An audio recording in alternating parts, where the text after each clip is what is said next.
I have come from contrast, and that's always happening, but I am in a position where I understand that everything that I've wanted, I've created, and I have the ability to have. That source is a part of me. There is no separation. And can you feel, especially from what we we're just talking about, that these things that you want, they are thoughts that have already started to turn to things. Absolutely.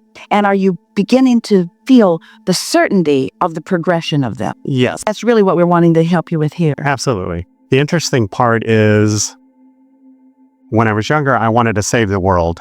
And now I understand the world doesn't need saving. No one does. But I have all this power.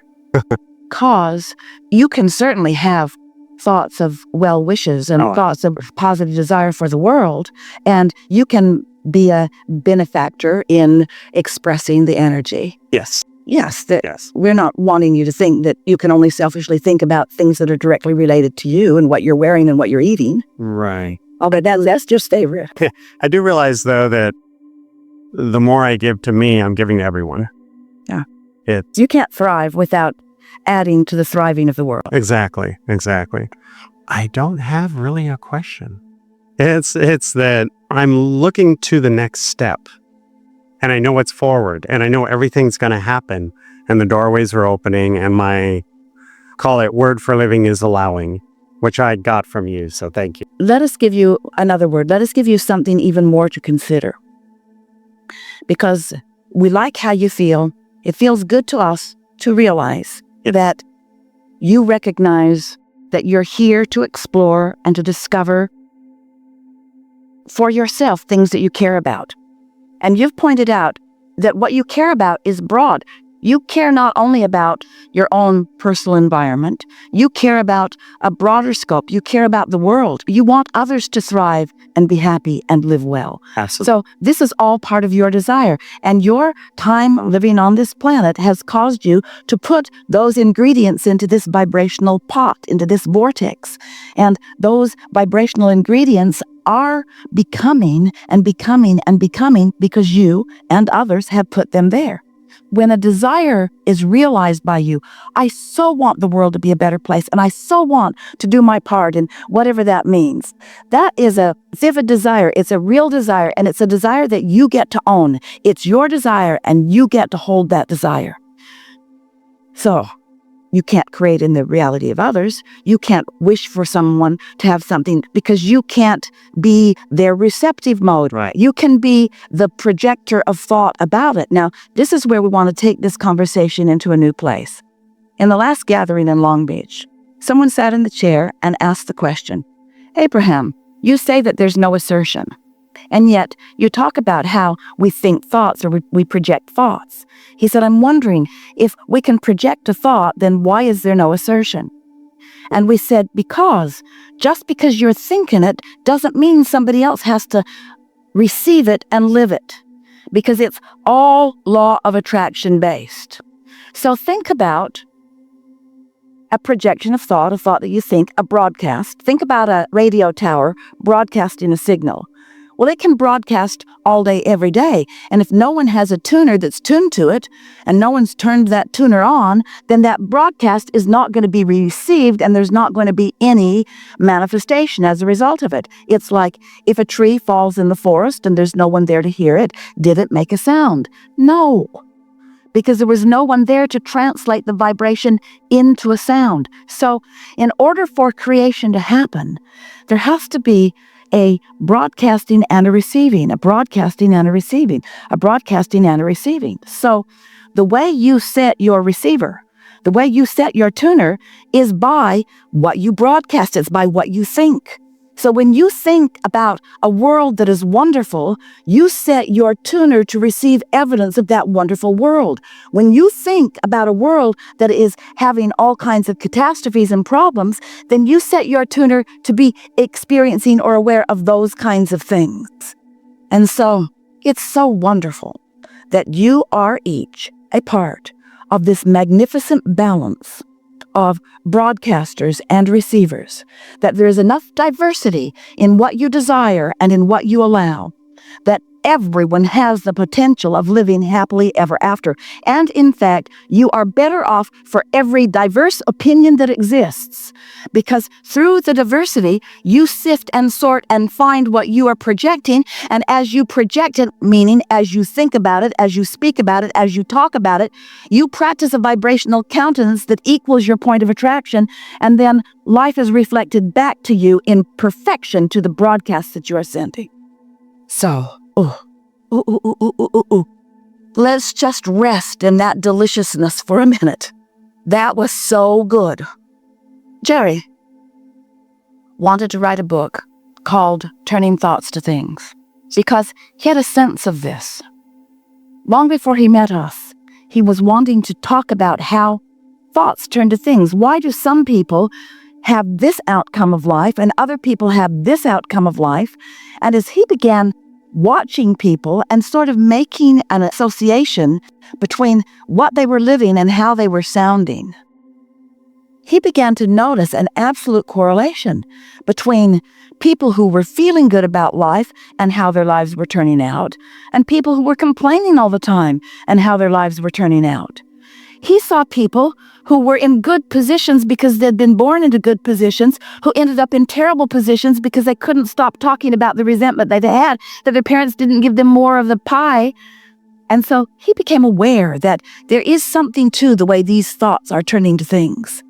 And so we want to say today that as you are caring about the way you feel, so you have managed to wake up feeling good and then not do anything to counter that, or sit in meditation and quiet your mind, which stops resistance so that your vibration raises, or take a walk on the beach, or put your feet in the sand, whatever it takes for you to find yourself in that tuned in, tapped in, turned on state of being. Once you are in that receiving mode, while you are in that receiving mode, you are the realizer of all kinds of thoughts that are turning to all kinds of wonderful things, all the way along the way to the magnificent culmination that you're reaching for on different subjects. So Esther's been watching because she's been listening to us for a long time, really long time. She's been hearing us say this statement right from the beginning of her translation for us. There are two ways to know what is in the works in terms of what you're creating. Two ways to know. One is how you feel, the other is how it's turning out. How you feel is pre-manifestation, how it turned out is post-manifestation. Pretty obvious, isn't it? So you can tell what your vibrational state of being is by how you feel and how it turns out. Well, if you care about how you feel and you receive an idea about something, call them, go see them, go here, do this. When you get an impulse from the receiving mode, pay attention. As it plays out, it's wonderful. But if you're all balled up in something, if you're angry, if you're frustrated, if you're mad at somebody, if you feel like you've been mistreated, and then you follow the impulses that come from that vibration, watch how it turns out. It always matches. Good feeling thoughts that you hold consistently always turn in to wonderful experiences in life. Not good feeling thoughts always turn in to more of the same. Now, any step along the way, you can have a bad feeling thought, and certainly it's natural to have a reaction to something not wanted. It's natural to feel defensive. If somebody comes at you suddenly, it's natural for you to defend yourself and not let them just slug you right in the face. That's natural. But the next question is, do you stay in that defensive stance forevermore? Once somebody comes at you, do you walk around like this for the rest of your life? I thought maybe you were going to hit me, so I have to be ready for that. Because the more ready for that you are, the more people hit you. It's just the way that it is.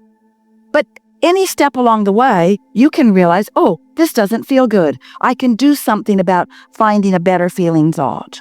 So we like this conversation that you stirred up, because we do know that you want to help the world be a wonderful place. And it's interesting, the more wonderful your life is, the more you desire that for everyone else as well.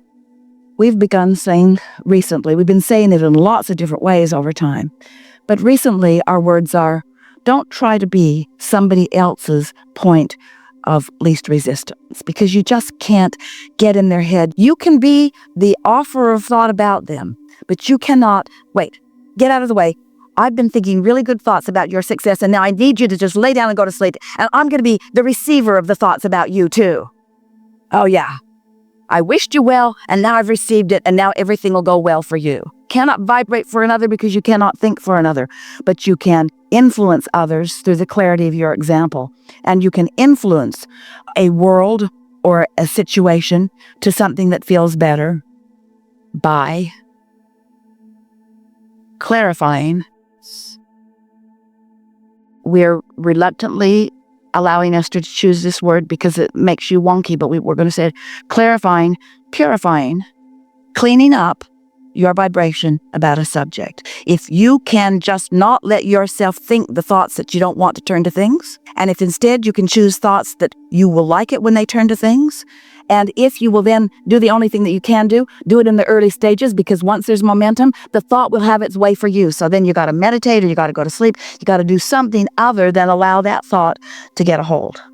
Haven't you ever had an experience where you're feeling pretty good, and then you sit and you're visiting with someone and they bring something up and you didn't even realize that that was a big old wadded up active thing in your vibration because you hadn't been thinking about it for a while, but now they're talking about it, you're thinking about it. And before you know, you're off and running on a whole conversation that you don't want to be off and running about. This is the control that we are asking you for. In meditation the other day, Esther received a very clear statement, and she loved the way the statement unfolded in her own mind. Let the control that you seek, or let the control that you attempt to offer, let it be only about controlling your own positive expectation. And if you will work on controlling your own positive expectation, then you control your point of attraction. The entire universe, actually. The entire universe is a cooperative component for you.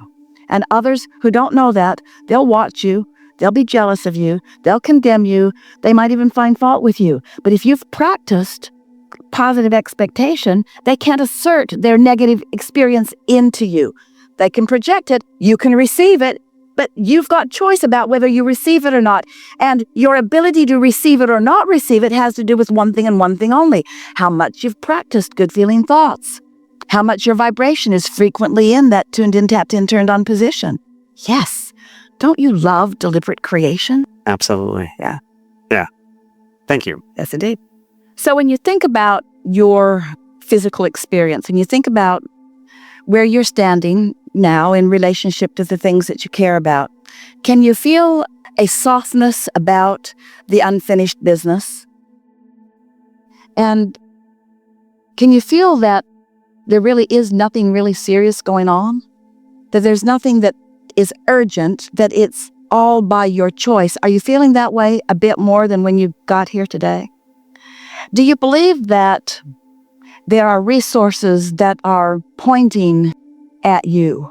Can you feel the universal forces and resources that have been tagged for you, or that have been tagged for you by you? Can you feel that you've carved out something that is sure?